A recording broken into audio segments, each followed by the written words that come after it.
wabarakatuh. Perkenalkan, nama saya Fania Puspadewi dengan NIM akhir 79. Di sini saya akan membahas penerapan pragmatik dalam kehidupan sehari-hari dengan topik tindak tutur. Dalam kajian linguistik, pragmatik merupakan cabang ilmu bahasa yang mempelajari makna ujaran berdasarkan konteks pemakaiannya. Artinya, pragmatik tidak hanya melihat apa yang dikatakan, tetapi juga untuk apa dan dalam situasi apa tuturan itu digunakan. Seperti yang dijelaskan oleh Bapak Rohmadi di dalam video yang akan saya tampilkan di akhir, bahwa pragmatik menekankan hubungan antara bahasa, penutur, mitra tutur, serta konteks sosial yang melatar belakangi terjadinya komunikasi. Oleh karena itu, pemahaman pragmatik sangat penting agar komunikasi tidak menimbulkan kesalahpahaman. Salah satu kajian penting dalam pragmatik yaitu tindak tutur. Tindak tutur adalah tindakan yang dilakukan seseorang melalui ujaran. Dalam video yang dijelaskan oleh Bapak Rohmadi, dijelaskan bahwa ketika seseorang berbicara, sebenarnya ia tidak hanya menyampaikan kalimat, tetapi juga melakukan suatu tindakan, misalnya memerintah, meminta, menasihati, atau berjanji. Konsep tindak tutur awalnya ditemukan oleh Austin dan kemudian dikembangkan oleh Sarle. Tindak tutur itu dibagi menjadi 3 jenis. Yang pertama ada tindak lokusi, tindak ilokusi, dan yang terakhir ada tindak perlokusi. Untuk tindak lokusi sendiri yaitu tindakan menyampaikan sesuatu secara literal atau sesuai dengan makna katanya. Semisal contohnya, hari ini cuacanya panas. Nah, makna dari kalimat tersebut itu hanya menyampaikan informasi tanpa maksud memberikan tambahan. Untuk yang kedua, untuk contoh tindak ilokusi, untuk pengertiannya sendiri yaitu makna atau tujuan yang ingin dicapai penutur melalui tuturan tersebut. Contohnya pada penggunaan kalimat hari ini panas sekali ya. Kalimat ini bisa bermakna permintaan tidak langsung, misalnya agar kipas dinyalakan atau jendela dibuka. Jenis tindak ilokasi sendiri juga ada beberapa. Yang pertama ada representatif atau menyatakan, direktif atau memerintah, ekspresif atau mengungkapkan perasaan, komisif atau berjanji. Yang terakhir ada deklaratif atau mengubah status. Untuk yang terakhir ada tindak perlokusi, yaitu dampak atau efek yang ditimbulkan pada lawan tutur setelah tuturan diucapkan. Contohnya pada kalimat hari ini panas sekali, lawan bicara kemudian menyalakan kipas angin. Efek ini yang disebut sebagai tindak perlokusi. Selanjutnya saya akan menjelaskan contoh penerapan tindak tutur dalam kehidupan sehari-hari. Semisal di dalam kelas itu dosen berkata, tolong perhatikan, materi ini penting untuk ujian.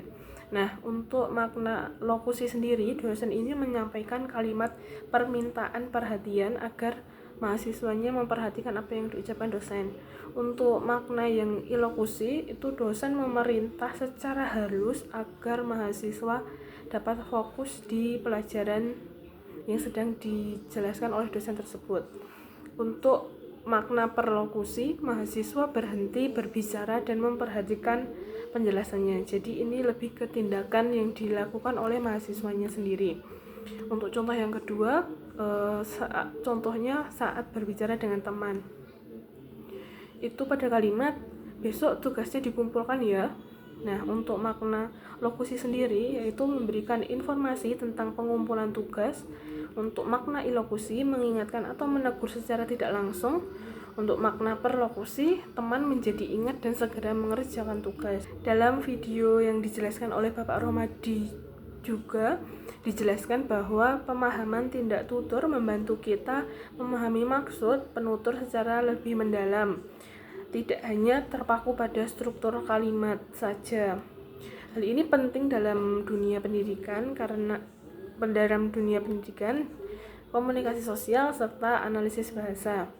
Jadi melalui pendekatan pragmatik ini kita dapat memahami bahwa satu kalimat bisa memiliki makna yang berbeda tergantung dari konteks, hubungan penutur, situasi, dan tujuan dari komunikasi tersebut. Kalau kita sudah belajar pragmatik, tahu bahwa pragmatik itu mempelajari maksud ujaran tuturan seseorang di balik tuturan yang atau yang melibatkan konteks tuturan, maka kita perlu memahami konteks.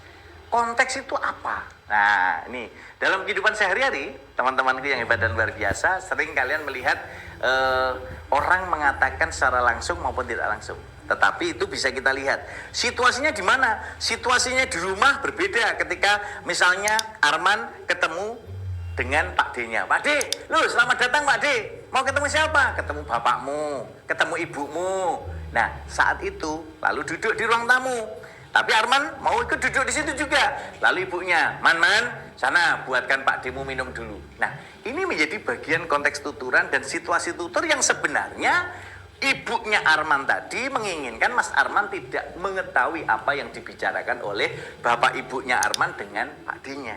Maka disinilah yang tentu harus kita awali betul dengan konsep pembelajaran memahami konteks dan situasi tutur. Nah, contoh lain misalnya ketika kita proses pembelajaran dilakukan. Nah, saya mau mulai perkuliahan lalu Mas Marwan datang. Assalamualaikum Bapak. Assalamualaikum Bapak. Assalamualaikum Bapak. 3 kali. 3 kali itu tidak saya bukakan. Setelah itu saya minta tolong Mas Haidar, tolong bukakan pintunya.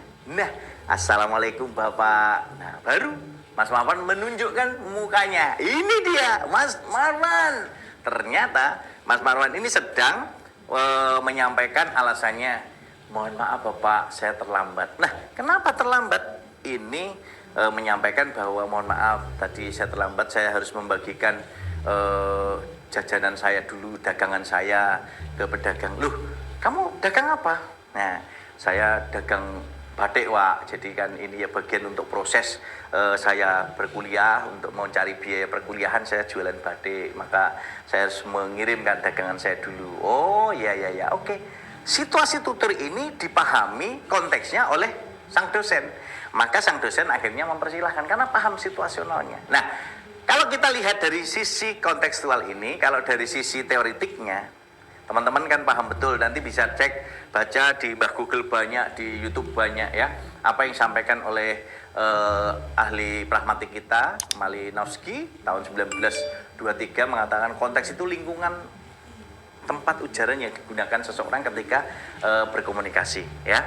Kemudian kalau Himes 1972 itu mengatakan bahwa konteks itu mencakup komponen komunikasi dalam model speakingnya. Speakingnya itu ada setting, partisipan, ends, ya, exequence, kemudian key, kemudian instrumentals, nouns dan juga genre. Nah, sedangkan Leeds 1983 itu menyampaikan bahwa konteks itu pengetahuan bersama atau sering kita kenal dengan background knowledge. Nah, kalau Pak Romani mengatakan bahwa konteks itu adalah upaya kita memahami kesemestaan lingkungan kita. Jadi ketika kita memahami situasi dan kondisi kesemestaan lingkungan kita, maka kita akan paham betul apa yang dilihat, yang didengar, dan kita rasakan. Nah, disinilah sebenarnya apa yang kita pikirkan tentu akan menjadi komitmen kita ketika kita belajar konteks. Maka ketika kita simpulkan bahwa konteks itu menjadi bagian kesemestaan dalam kehidupan kita, teman-temanku harus paham betul ketika berkomunikasi dengan siapa, tujuan tuturannya apa, sarana tuturannya apa, dan tentu ini menjadi bagian upaya kita. Sebagai kesimpulan, tindak tutur merupakan bagian penting dalam kajian pragmatik karena menunjukkan bahwa berbahasa adalah sebuah tindakan sosial. Dengan memahami tindak tutur, kita dapat berkomunikasi secara lebih efektif, sopan, dan tepat konteks. Demikian video pembelajaran dengan tema belajar pragmatik bersama Pak Rohmadi mengenai penerapan tindak tutur dalam kehidupan sehari-hari. Terima kasih. Wassalamualaikum warahmatullahi wabarakatuh.